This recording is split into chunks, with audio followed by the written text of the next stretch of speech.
Hello everyone and welcome back to Behindthetrowel. My name is Natasha Bilson, aka Tash_Archeo. Today we have a very special guest joining us for the first time on Behindthetrowel and actually in the Great British Dig team, and that is Dr. Rachel Swallow. Apologies, I'm so excited. So we're going to do quick introductions first with the team, and then we'll get Rachel to introduce herself and let us learn a little bit more about herself and her research, and then we'll get into today's episode. Okay, so Don, let's go with you first, just in case, because we know your internet reception. So hi, I'm Don O'Mara. I'm the environmental archaeologist on the programme, and you might have seen me on the programme doing the coring and some of the geoarchaeological work. I'm obviously not at home. I'm in King's Cross at the moment, so if I'll have to nip off early, but it's good to be here. Yeah, this is definitely a Don heavy episode, as we were just saying before we went live. So we're honoured that you could make the time for us. Chloe.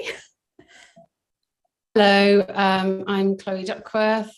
And yeah, I was wondering, Don, wasn't there one time you changed your name to Seeds and Grains? So what was it? I think you could be sulphurous odour this week. Yeah, I'm Chloe and I'm one of the presenter archaeologists on the show. And last but not least, we have Dr. Rachel Swallow. Hello, thank you for joining us. Please give a quick introduction. Thank you very much for the warm welcome. Yes, I'm Rachel Swallow. I was the guest expert on the show this week, last night, and my speciality is castles and landscapes.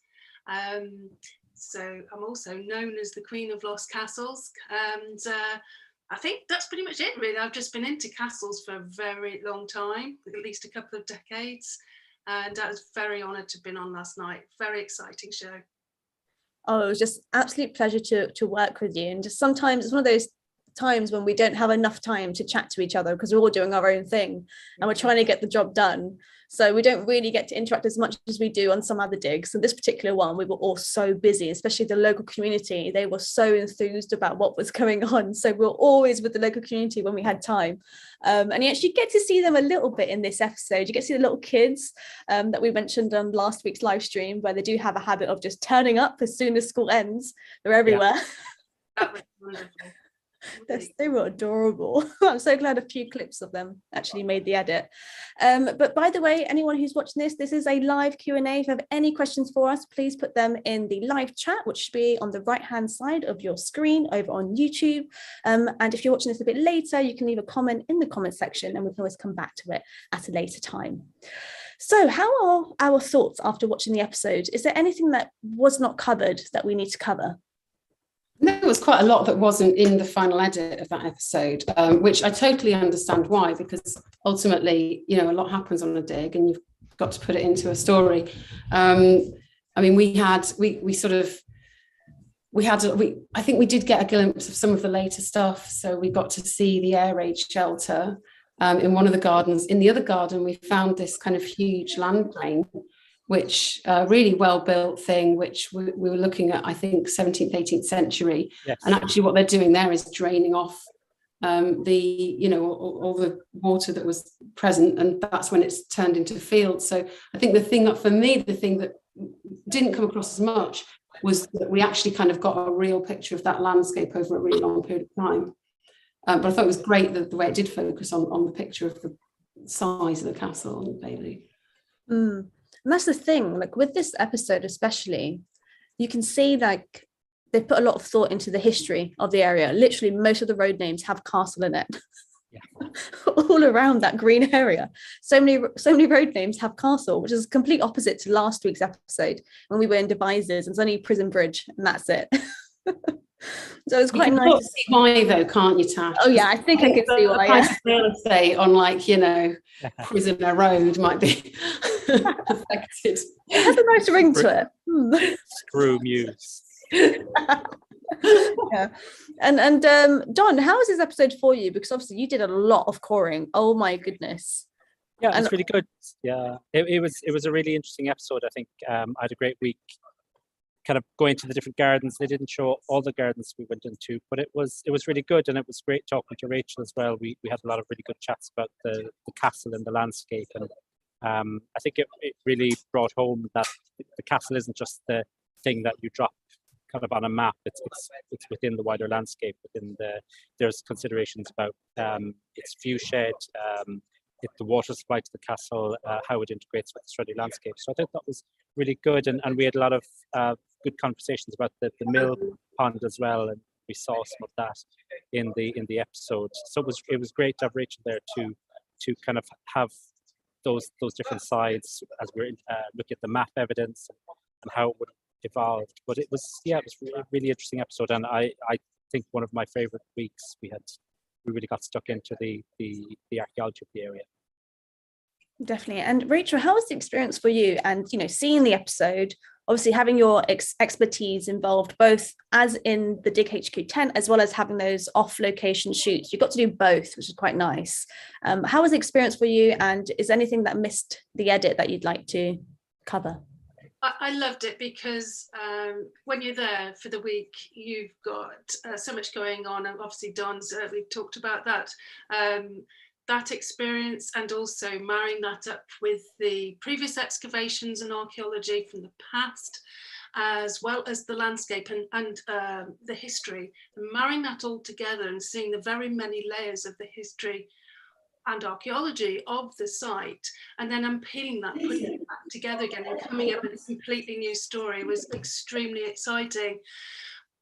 Working with Don, exceptionally, one of the most fantastic things about that episode for me working on it was simply finding out that it was recorded in 1908 that the ditches measured 30 feet wide, and the ditch between the motte and the bailey was 40 feet wide, and I was thinking, oh, that's incredibly wide, it can't be.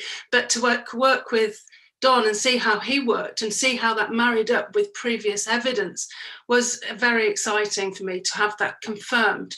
But also the feeling by looking at the landscape that the castle must have been bigger, at least the footprint of it, the bailey, and to actually have that confirmed with everybody, the people involved in opening up their gardens for us, was just magical.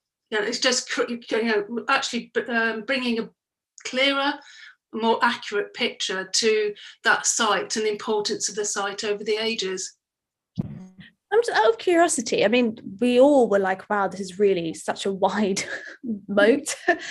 Is that quite characteristic, or is there like a general footprint that you find on all these excavations, or it's just each one different sizes? Each one, every castle is unique to itself. Yes, there might be that classical, Motte and Bailey classical sort of figure of eight figure that was mentioned last night, with the Motte being the top of the figure of eight and the Bailey being the bottom of it. But everything, it depends on the topography, the actual landscape, the geography and so on, how wide that moat might be, and whether in fact it's a wet moat or a dry moat. At West Derby, we know it's a wet moat. The water table is extremely high, and clearly this is after drainage of the land, presumably in the 18th century onwards. So we've got a very, very wet landscape. The depth, I think it's clarified, it was about it's a metre depth and 9 wide, at least the bit that we looked at. Is that unusual? Not particularly. I mean, it's exceptionally wide, but if the builders were digging only down to a metre before they hit the water table at that time, then the width would have made the castle look more defensive, look more offensive, I guess, if you actually dug a wider ditch, because they couldn't really go any deeper. So as it was mentioned very quickly last night, is that that reflection, because the castle, the bailey is facing southwards, the castle would have, the tower on top of the motte would have reflected into that wide ditch, moated, watered ditch. So yes, there would have been the castle would have in effect looked twice as high if you look at it from the south.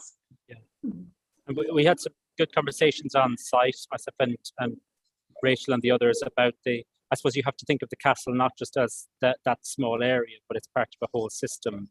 Yeah. And people we were talking about the moat being quite shallow, broad and shallow, but I guess you're also thinking about what sort of threats you would be facing, and Roger de Poitou, who was in the Motte and Bailey, I suppose that the biggest threat he could have faced would have to fall out of favour with the king, and if the king absolutely wanted him out, no amount of deep moat is going to protect him. So it's you're thinking as well about it's a defensive structure that is proportionate to the sorts of threats that Roger might have been dealing with. So and really if for example a peasants revolt or something, without siege engines and without an organized army, that's still a formidable thing to cross, a wet, very muddy moat, very high bank, probably wouldn't palisade. So yeah, it would be quite intimidating. I think there's something in that as well, isn't there, in the intimidation side of it? I mean, you don't put it on the site of the previous hunting lodge by accident. You put it there because you're showing a dominance over a position, an important part of the landscape. So you've got a tall thing that everyone can see, but also the moat is saying, well, this is us in here, and the rest of you are outside of that. And there's this, I think even with moats as well as with mottes and other kind of tall things, that there's a symbolic aspect of sort of, really making clear who's in charge here and who isn't. Absolutely. And the fact that it's placed within forest, and we know that from Domesday Book of about 1086, that we've got forest in the southwest of, to the southwest of the castle, surrounding it to the west as well. And we know that from place names and particularly road names as well, we've got an indication of that forest existing. So the motte would have been a powerful statement, not only within the community, but also in the village at the time, but also that forest. And it would have been a lookout point, really, overlooking a very valuable, what was royal land. Yeah, because the forest is essentially a rich set of resources, isn't it? So. Rachel, do you have any thoughts on, was that a wooded forest, or was it just a forest in the legal sense of parts of yeah? Or is we've only got Domesday Book to go on, but I believe it must have been a forest in the legal sense. So it's not necessarily fully wooded, but it would have been territory where nobody had permission to access that land without permission by the holder of the castle, in this case Roger de Poitou.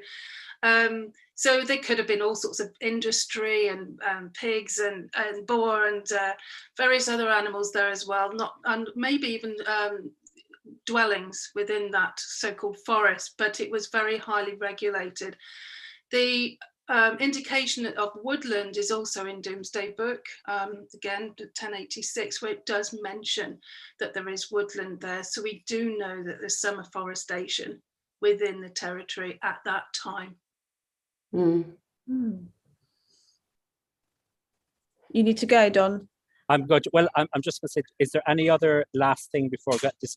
Very cryptically, as I was saying earlier, I have to see a man about a U-boat. But is there any last question you have about the geoarchaeology, or before I nip away? I can't think now because I'm under pressure. What do I need? What do I need to ask? Let's think. I've got one. Go on then. I've got one. It's something that we discussed on site, Dom, but we've established that there was a mill pond to the south of the motte. And one of my questions was, well, it wasn't clay lined, was it? So which would have been a sort of like a waterproofing, So what was the conclusion then that we came to that? So I think we saw it a little bit in the episode that the base of all the cores was a layer of clay, and actually the entire landscape, it's probably clay that was laid down at the end of the last ice age, but there's a very, very dense, very consistent red clay that we found at the bottom of every borehole. So it must be a geological feature covering the whole area. So effectively the moat and the mill pond essentially are just cut into this. It's almost like they scooped out the clay, and then you have a very, very dense clay that kept the water in. It was also interesting to talk to the house owners, because some of them, their gardens suffered very badly with flooding. And again, there seemed to be a correlation that where the ironically, where the clay was shallower, there didn't seem to be such a problem with flooding, because when the water came down, it would hit this clay layer and then flood down to the deeper areas. But it was actually in the deeper areas where all the water seemed to be pooling and then building up. So, and some of the homeowners were, yeah, I think really, well, they were interested to hear about that very modern problem. But again, it was that understanding of the base of the geological layers and how the castle would have fitted into that. So yeah, it was interesting. And the water being stagnant, as you said in the yeah. Thank you. Yeah. No, thank you so much, Don, for popping That's in. right. No, that's right. Have a great talk, the rest of you, and hopefully I'll see some of you soon, and hopefully Rachel, I'll see you again. Definitely. Thank you. Love the middle name you've got there. Yeah. See you later. Bye. Bye. I didn't notice that. I know we made a joke about it, but I didn't realise that he had changed it. Classic Don. Say what we like about him now, because he's gone. Being a man about a U-boat. He means that literally. He was meaning that literally, guys. I think I actually really enjoyed the focus on what Don does in this one, because it's so important. Survey, coring, environmental archaeology, and it just shows how much you can get out of that, especially when you're looking at water management, water features. You're not going to dig that whole thing, and if you don't do things like coring, you can't really put your trenches into context. So I just like how much that came out in this episode. And I also really enjoyed Don's soil sniffing. The bit that didn't show in the episode was that he got Hugh doing it. And I don't know if, I've never actually been to a wine tasting, but just sort of imagining one, it was not dissimilar to that. He was getting the soil in his hand, getting Hugh to really stick his nose into his own hand and sniff it. And, can you smell that sulfur? Can you get those traces of peat? It was all very, very, it was very disturbing to watch, frankly, from within my trench.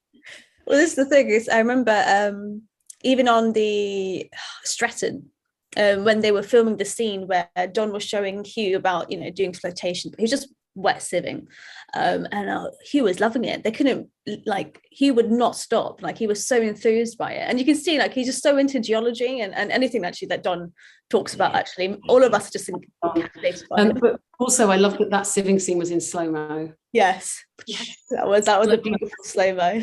Clever. Yeah. But something you mentioned earlier about the technique and how they do focus quite a lot on environmental archaeology, I really like that as well in this episode, and the fact that you do get to see different aspects of archaeology as the weeks progress.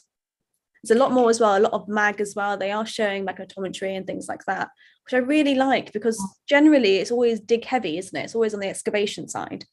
I'm really happy with how much this is coming through, because we know we do it in the field, but I'm happy with how much is coming through on what makes it onto the screen in the end, which, as we all say every week, is only ever going to be a tiny proportion of what we do. But do you know what I liked about this one? We explained what cuts are. So for anyone who's watching it, a cut in the ground is where, you've got you can see two different types of soil. And there's going to be a sharp line, and that's where in the past somebody's cut a ditch or a hole or something, a foundation trench into the ground. It's been filled in with something loose or something different. And so that's a really important archaeological term, because it's one of the things we look for. It's one of the ways we know what's happened, and we build up that evidence. But I like that that's coming through. I like the fact that I think you talked, Tash, as well, about smell, as well as Don, that it's not just about the appearance of the soil, it's the feel, it's the smell. Don't taste it, general advice for everyone, but the other senses are wonderful. But do not sniff limestone. I did that. I remember we were deciding on different, I remember limestone, that's what happens when you're like, oh, how did you know it was limestone? And they scratched it, and you could it gives off that smell. And I was like, oh, let me smell it too. And I was like, okay, I'm never doing that again. So you got to be careful, even, Yeah, you do. And it's important, isn't it, actually, when you're digging. I've got a story about that, if I may, because the thing that you don't see on camera is that week, day 1 or day 2, do you remember the horse flies guys. Oh. They were horrendous. I mean, at one point, we were standing there with one of our directors, Jane, and one of the guys who does the sound for the show. And suddenly she reached out and she smacked him so hard in the chest. And I was just taken aback. But a horsefly had landed on him. And so she was preventing him from getting a very nasty bite. But what happened is I got one, I think on the first day or the second day, but I didn't realize I got it. So I carried on digging and the bite got soil into it and it became infected. And I ended up with an arm, like a bit like a sort of party balloon, animal balloon thing. And I had to be taken to hospital and be given all these antibiotics. And then I couldn't dig really for like a while. I couldn't really do much after that. And but you know, that's because I got infected. You've got to be so careful. Did anyone else get bitten? I think it was just you. Yes, I think it was, and I remember your arm blowing up. It looked so painful. It just happened really fast. I was like, "Oh, this is funny. Oh well, I'll wash it out." We were eating snacks, weren't we? We went to eat snacks. We were like, "Oh, let's have some snacks." And I sort of went, "Oh, my arm feels really tight," and I got it out, and it was like this big clown arm. I was, oh my god! Luckily, we had a local runner that week. One of the runners on the show is really good, Amy.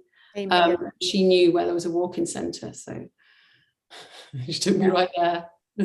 Yeah, that was, oh my goodness. Because that was actually, we filmed, I didn't realise that was episode 2 of us filming. Because obviously how we filmed doesn't necessarily come out in the episode in that order. Well, so you've given away a bit of a secret there, Tash. Sorry, guys. I should call it, dish out the tea, or dish out the dirt. There you go. Dish the dirt, serve the tea. That was when you were in Trench 1, wasn't it, Tash? Yes. You found that wall. What was that like, finding that wall? It was just, you know what, because we were there, I was fortunate. I was actually left alone quite a lot. So I actually got to be in that trench like all the time, which was really nice. And it was really nice to find structures. I do love finding walls. I do love walls because it's such a telling sign of just what's going on at that time and just the craftsmanship. I know these are just stones, right? But the fact is that survived hundreds of years and we're finding it later. And every time it amazes me when I find some sort of structure like that. So it was really nice to find. And I was wondering why it was there. Because I was like, why have we got a wall? Is it a boundary wall? Like, it's a dry wall? Is it filled? Like, is it maybe later on, like field boundary? That's what I was going with. And I remember when Don comes in and we're having that discussion and it was so much going on. And I never thought about how you could have the hooves going in. You can see that in section, which is really nice in this episode because you do get to see the archaeology a lot in this, in a way. Like they do focus on the sections and it's so lovely, the different colours. So people can actually see what we're on about.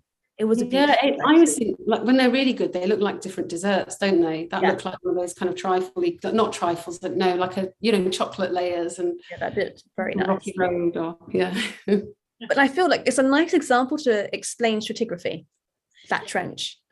And as you said earlier about how you can see the cut, and you're able to explain so much more from, you know, we didn't know what we were going to find. We had an idea, but we didn't know what would be surviving.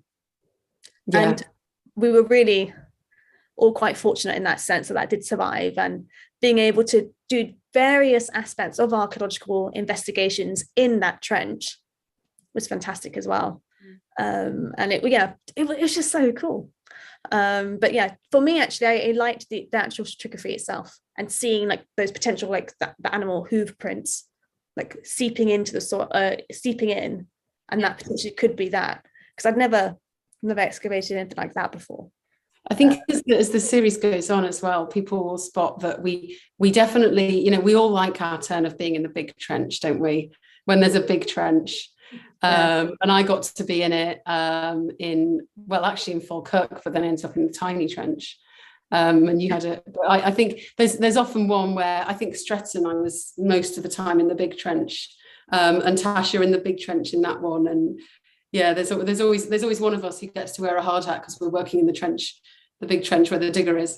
It feels, you know, it's like a safety net for me though, because I'm so used to wearing a hard hat and a high vis. So as soon as I put that on, I'm like, yeah, I feel safe now, which is like really weird. Like I feel more comfortable because I'm so used to wearing that like every day. Yeah, I mean, because you normally work on urban sites, don't you? So obviously So for me, it's just like I'm so used to it that like, yeah, now this feels right.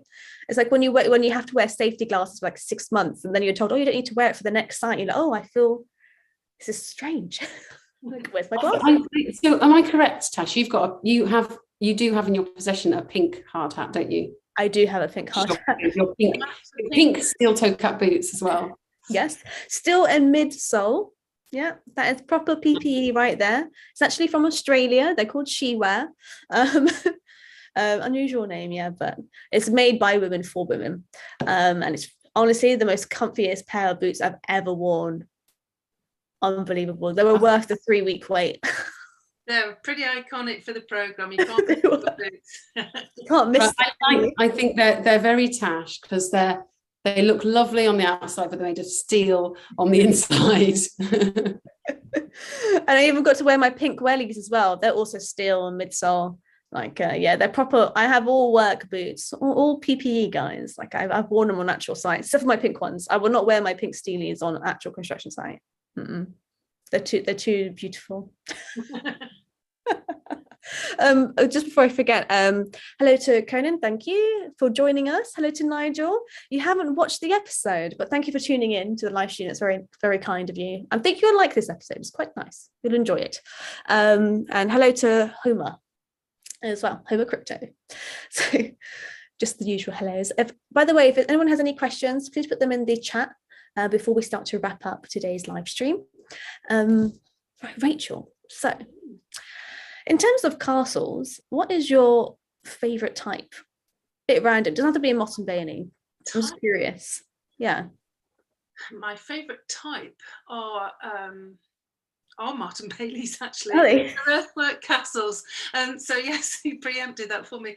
I do love a stone castle. Absolutely adore it. I can spend all day round one. No matter the size. It's when I can't really, we don't know so little about them that I really love them. So exploring the earthworks, really getting to know the earthworks, what's left of them. At West Derby, you couldn't really see. There were a couple of clues talked about at West Derby, how we could tell there had been a castle there, like the wall, how it had sunk in one place. And actually, the longer you were there, the more I could get an eye in and actually see some very faint inundations around the site. And that's what I love. And I like placing what little we know about it in a broader landscape. So looking at it as one element of a broader picture, not only historically but archaeologically, landscape and so on. So the earthwork castles I absolutely love because there's so little known about them. So I've got my first love is prehistory, so it's similar in that sense. But then of course we've got castles built on top of Motte and Baileys, on top of earthworks. So don't just ignore those because underneath they've got the original structures often. So yes, those are the ones I pubs as well. What was that? Sorry? And sometimes pubs built on top as well. Absolutely. So yeah, so that was, it was good to get to Holton, and it's a castle which was on the programme in Cheshire, or medieval Cheshire, and it's so very different, and yet it's still classed as a Motte and Bailey. But there's so many differences, as we were talking about before. Every single castle is very different, and learning about the builder as well can perhaps give us an indication about the castle as well, and what the form it's in, the placing, the reason for its placing in a particular site, part of the landscape. I think this is answered in the episode, but how long does it take to build a Motte and Bailey, like roughly? It really does depend, but depends on obviously manpower, depends on the type of soil. Like West Derby would have been particularly heavy soil, but it's a matter of weeks, really, a matter of weeks depending on the manpower. So very short-lived, really. Obviously the stone castles, the stone cut ditches, and the building of these stone castles would have been, well, could have taken decades, years in any case. So yes, it really does depend, and we can only guesstimate really how long each castle would have taken to have been built. When is the first Motte and Bailey documented that we know in archaeologically speaking, archaeological historical records? When is the first one? Where is it actually? in England, we've got officially, where they come in with the Normans, we might, Richard's Castle, for instance, in Shropshire might be slightly earlier, but really we're looking at the 1060s onwards for Motte and Bailey castles to have been built. So they came in with the Normans in their building style. My focus, or my own interest, is in the Irish Sea region, castles of the Irish Sea region, and we don't actually know when a lot of them were built, because some of them weren't recorded until the mid-12th century, for instance, so up to 100 years later. So we can assume either they were built earlier, such as at West Derby, it could have been built earlier than the 1100s, we don't know. Or we can also, we must take into account that the original hall of Edward, the King Edward as well, he would have had a hall there at West Derby in this very lavish landscape that he owned. Did Roger just take over the hall for a while until it just, he had the means, the time, the manpower, got himself sorted to build a castle on top of or adjacent to that original hall? So we don't know for a lot of them when they were actually originally built.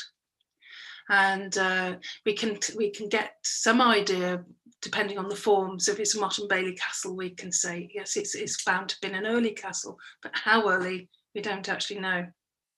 Isn't it, I just think, as you're talking and just like evoking this whole thing of William the Conqueror and his lords, and you sort of realise, I mean, we were in Nottingham in the first series, and we were talking then about some of his men, some of his kind of trusted men, and then their legacies there, and you just realise how wholesale this thing is, don't you? Like, I mean, I don't suppose I mean, you obviously do think about it a lot, but I don't. But I just think that they come over to invade the country, and everywhere, every previous centre of power, every centre of population, there's a sort of a new lord who has come in, and it must have been just such a rapid and wholesale change in that period.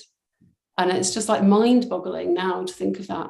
Because though a bunch of aliens just appeared out of nowhere and suddenly, every centre of government was controlled by that. I mean, that's how I'm just thinking. That sounds really wrong, actually, thinking about it. But it's just this whole concept of the complete takeover that they achieved, because the Normans, I mean, they were all over the place. They were down in Sicily as well. They were really the military might at the time, weren't they? But yeah, I don't know, it's just amazing to think of it.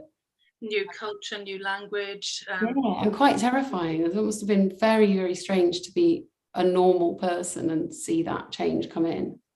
What I find absolutely fascinating about West Derby, and I don't think it was mentioned last night, but I'm not sure, correct me if I'm wrong, that by about 1199, but certainly from the end of the 12th century to the early 13th century, the early 1200s, there's records of the fact that we've got 140 soldiers at West Derby, and also 10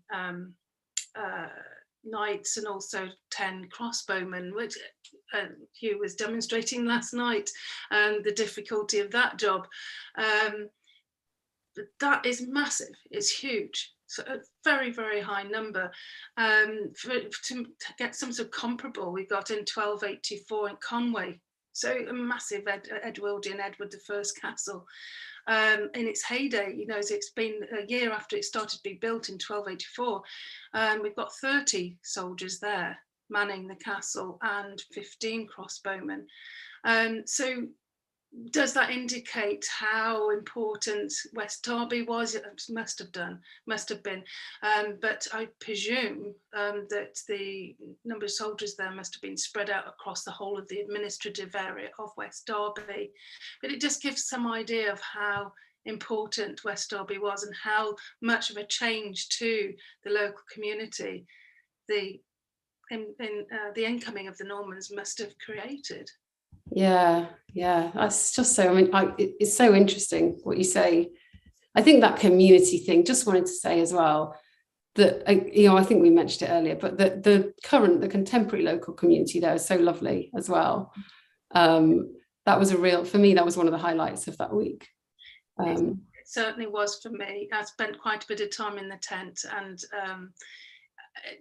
talking to the local community, and school children right the way through, and so incredibly helpful with information and their experiences, and enthusiastic. It's so good to see that enthusiasm, but every period connected with that castle. It's great. Yeah, they definitely were. They were lovely. I remember the Dig HQ tent. Oh my goodness. Every time I walked past, there was people just waiting to go in. And you could just see every time you walked past, there was always someone, at least 5 people, 6 people just waiting to ask questions. Yeah, it's great, isn't it? It's just great. It makes the job fantastic, really. It does. Just a quick one as well on the YouTube live chat. Conan wants to know how to watch it in the US. Well, Chloe did tell you guys last week how you could do it. Yeah. I'll just use. You have to be based in the UK.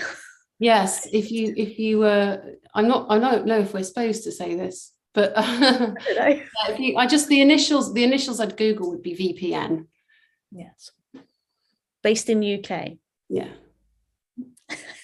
I'm winking when he listens to this. And we actually have hello to Rachel Smith as well. Thank you for your comments last week. I think we were from the Devizes episode, and I haven't replied to your comment on the video, but I will. But thank you so much for popping by to this live stream as well. I'm so glad that you've enjoyed both programs. And if you have any questions, actually, before we wrap up today's live stream, do you have any questions, Rachel, for maybe Rachel here? Let us know. But yeah, I've got Rachel. Well, this is the thing, it's so nice to be able to really engage with the public, and it does make you love archaeology again, because there are times when you're just like, oh my goodness, like this is our job, first of all, and sometimes but then when you're doing the community stuff, you're like, wow, okay, I love it again. Yeah. Always loving it. Yeah.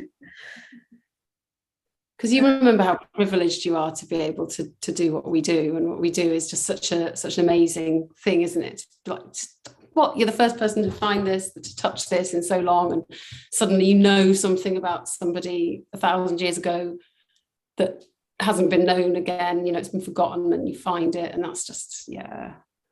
It does take. I think you're right, Tash. You need to be reminded of that sometimes. Get spoiled. Yeah. But also I imagine when you're in the middle of an urban site in midwinter and it's raining, there are other things that very cold. Yeah. Very, very cold, everyone. But yeah, when it's snowing outside, think of that archaeologist outside. This Christmas, think of the archaeologists. Yeah, exactly. There's a lovely little meme that you always have every year. Give them a hot very cup. hot, wasn't it, at West Derby? And that's not always easy either, is it? So warm. Yeah. I mean, you said horseflies. I remember I've been covered in those those little black beetles, the really small ones that come in little flies, but you get covered in them because they love the high vis. They love it. Yes, yeah, they do. And you're just covered in it all the time. Even pink high vis. Yes, to be honest, I've actually never worn a pink high vis or hard hat on site. I once said I would, and I remember the supervisor running it, which is basically equivalent of like a site director. We just say supervisor. They were like, if you come in with a pink hat, I'm telling you now, you're gonna get to go over there and dig that rubbish. And it's like rubbish. You don't want to be digging it. No, you're gonna be over there digging. I'm like, okay, fine. Fine, I won't wear it. This was quite a few years ago. This is also the same construction site that one person was appointed to wear a pink hard hat and high vis from the building team, so the main contractors, and it was to show that they were friendly. So they had to go and walk around, like wear it and ask any questions that the public might be asking, because a massive site that was going on in London. But they would always do it to someone who was late for work, or it's kind of like their punishment that they had to wear it. So, it's always that sort of like yeah, it was terrible. So yeah, so actually it was like a negative thing if you wore like a pink hard hat or Tivers, or school kids. That's what you see. You see the little kids that have to do little trips. They're the ones who are wearing it. So yeah, I would still wear it if I could, but no. Then you need different ranks of them, like army ranks sort of things. You get the really tall one for the boss, the big boss. Giant hard hat. You do have the colour system as well, actually, different colours. Oh, we have a question. 1 second. Devizes. Oh, yeah. Okay, cool. Rachel, I'm not sure if you know this question, but I'll ask it just in case. Does the history of Devizes Castle fit in? So I can't remember. I think Devizes Castle was around Henry VI. No, Henry VII. I have to say, I don't know. Did they have a? I don't think it was a Motte and Bailey. Rachel Smith, sorry. I don't think it was a Motte and Bailey. It was a Tudor palace that they had, didn't they? They had a Tudor palace. That's really well for me. Certainly can't you remember now? I think it's my period, so I'm. Yeah. I don't think there was a Motte and Bailey around that area. Not aware of one, but that I could check. Yeah. We actually, for the Devizes episode, we did get some earlier finds that did link to the Tudor Palace. Well, that era anyway, not to the Tudor Palace itself, but that time period is quite interesting. We obviously didn't get it. Yeah, I suppose one thing I would say, without knowing, but often often there are structures there, but because they've been built over, you can't kind of access them anymore. So the only times you do get Motte and Bailey castles, right, I think Rachel kind of talked about this earlier, really, but like West Derby, because they moved, that's why it survived as it was for so long. But you have so many Norman castles initially, and so few of them you can really see any structures from. It'd be interesting to look into it. I suppose we had our heads in Liverpool this week, so yeah. Out of curiosity, how many Motte and Baileys have been documented in the UK or in England? I'm really putting you on the spot, sorry. Well, certainly a good 40, 50 years ago, there was estimated to have been about 600, but we're finding more and more all the time. Some that, for instance, I've personally come across 2 more that weren't recorded in that 600 in Cheshire. Let's say we're estimating about 800, 1,000. And again, as we've said before, we don't know whether some of the Devizes, for instance, was there an earlier castle underneath? I'm ashamed to know I don't know anything about Devizes, but I'll certainly look into it. But we don't know what's underneath. At Halton Castle, was it classed as a Motte and Bailey at the time? Probably. It's been argued it's been a ringwork in its past, but we're looking at around about between 600-800-ish. And is this a combination, Rachel, of historical records like the Domesday Book combined with archaeological finds? What survives? What's still remaining? That's a good question. It's what survived. I think it's taken from. We now have records in the historic environment records, of these monuments that remain in the landscape today, or have had mention of them in documentary sources, historical sources, maybe don't exist anymore.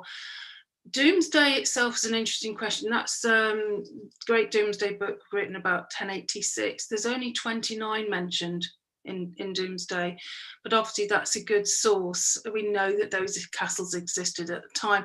We assume there are other castles existed at the time, but for whatever reason weren't mentioned. So mainly what's left in the landscape today, references to them in texts over the time, whether they're primary sources or. Yeah, so just I guess because a lot of them would have survived for quite a long time, even if they don't do now. So absolutely. A lot of the historical records would be later, I assume. Yeah. Absolutely. Yes. Occasionally we get the contemporary record that mentions a castle in the landscape. And again, that's another subject that I look at. What's the word that they used for castle? Did it mean a castle as we know about it? We recognise it today. Yeah, that's interesting. It's the same as we were discussing forests earlier, because people don't always realise that forest doesn't necessarily mean dense woodland. It's actually a resource. Yeah, that's interesting. So what's a castle to a Norman then? Well, that's the thing, as you mentioned palace earlier.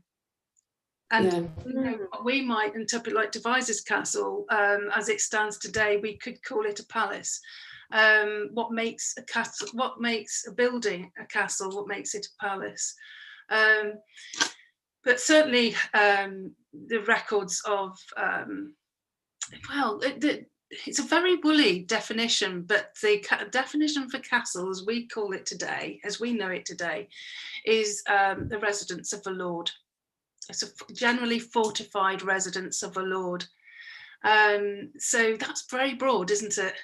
Yeah, very broad. And I was just thinking, because the word comes from Latin originally, doesn't it? But then it gets applied because of the Crusades, and I suppose maybe might be wrong there, but I know no, I'm wrong. So I shouldn't say that because you're the expert. But I was thinking about how the Crusades influenced castles elsewhere in Europe, like in Europe. But yeah, it's a term that must change over time a lot, right? In terms of what it means. Yeah, I mean, we've got both the word castrum is Latin and is also Roman Latin. It's so classical Latin, meaning it can mean a castle, can mean a fortification or enclosure, and that changes meaning. And again, that is highly how we interpret it is depends on who's studying it as much as anything else. But that is used for castles in some cases, particularly in Domesday Book, and also the word castellum, which has been supposed in the past to mean a small castle or a lesser castle, perhaps, but not necessarily so.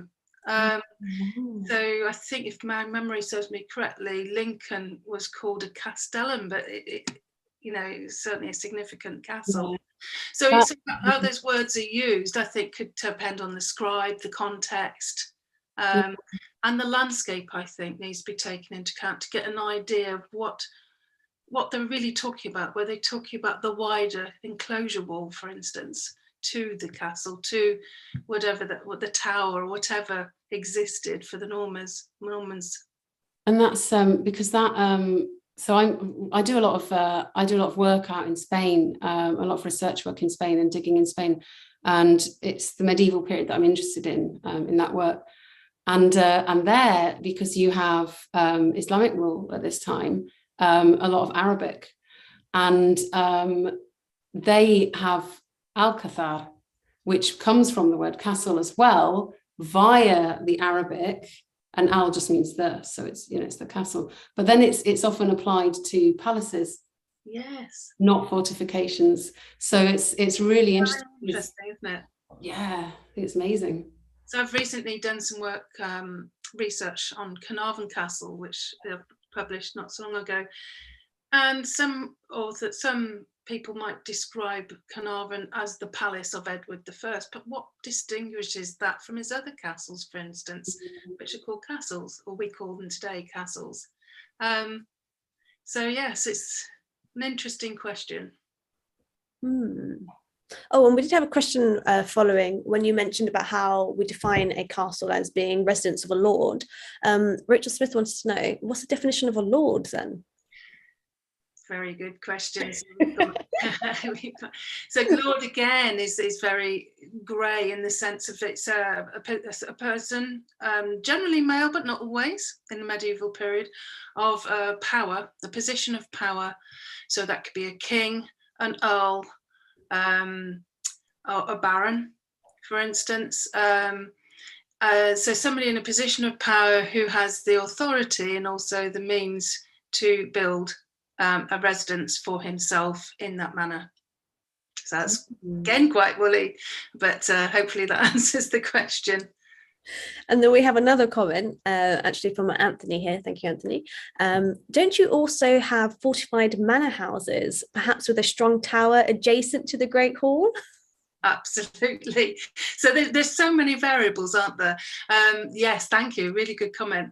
So we got two defended houses mentioned in Domesday Book, for instance, and they're on, I think, Herefordshire, on the border there of the Anglo-Welsh border. So very highly contestable land, and yet it's called a fortified house. So how is that different to a castle, for instance? It's a very interesting question. And again, how much of the fact that there was a tower adjacent to this defended house was that a hanger-on from the previous period, the Anglo-Saxon period, for instance? So yeah, it's in borders as well. They're so, because you have, you know, the Welsh borders become really important, like you said, with Edward I. And then if you look around the Scottish borders, like the north of England, they develop all these kind of very fortified houses, don't they? And then if you go into Scotland, you've got people living in just kind of, in some places, really fortified houses. The house itself is really quite impenetrable. It's not like a house with a keep. It's the whole thing is. I'm trying. For some reason, the name of these has slipped my mind, and I know what I'm trying to see them because mine has as well. Mine's gone as well. When this happens, I'd come up with it if I was not thinking about it. But they're equivalent to watchtowers, aren't they? In a way, yes. I don't know why it's gone on that, but yes, yeah. So we've got various different forms of what we might call today as castle, but might mean something different to somebody who built it. And also subsequently, the change in use, like we've seen at West Derby, a change in use of the landscape and also the castle itself, but used by the communities over time. The wall, for instance, that Tash had in her trench, we believe, don't we, that it was built around the late 16th, early 17th century by, well, certainly under the reign of Queen Elizabeth I, to make that land more useful for agriculture, less wet. So as like a boundary wall, really.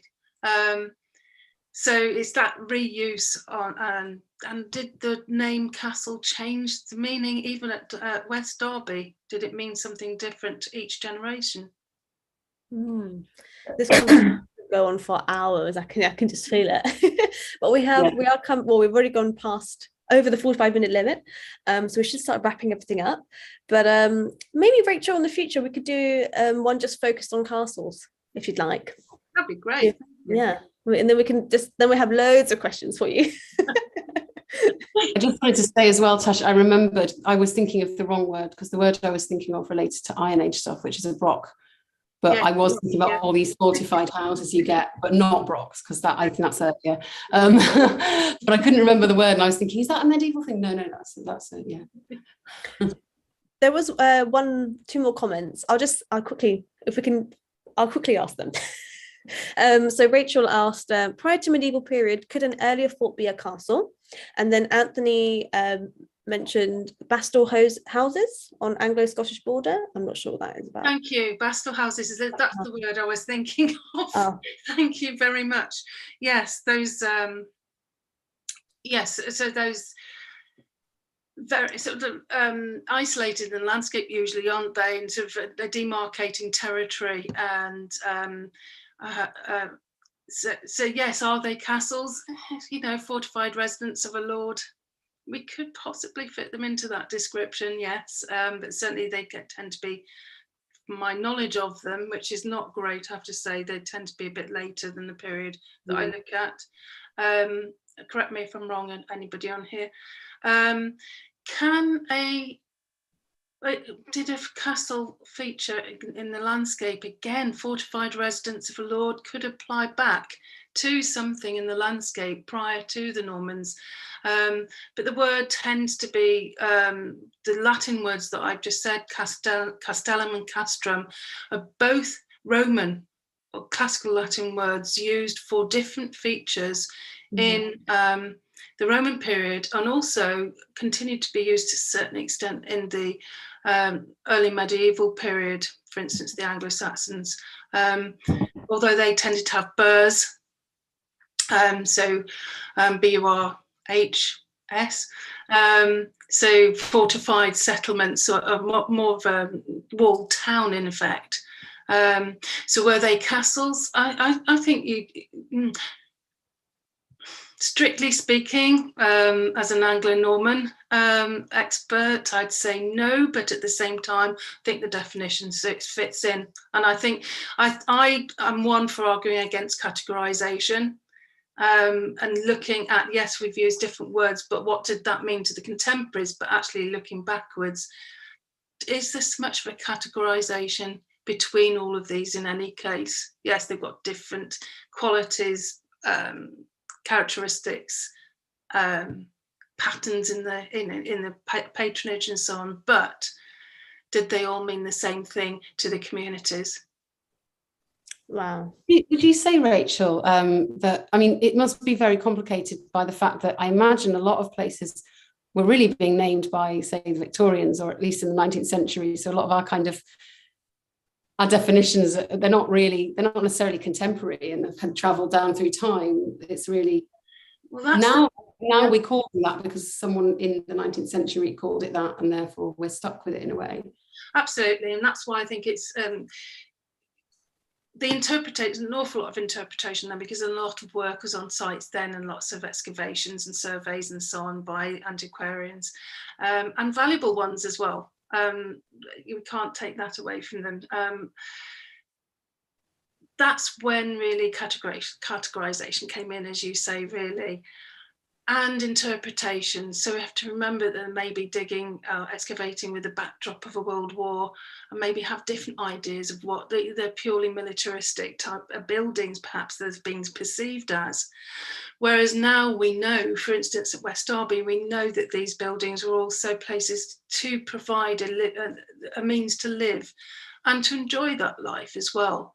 So we do know that castles, some castles, I don't know, we can't say all of them, we know some castles had gardens, for instance, or herb gardens, and had animals enclosed within its walls, and fish ponds, etc. So we do know there's different meanings to them.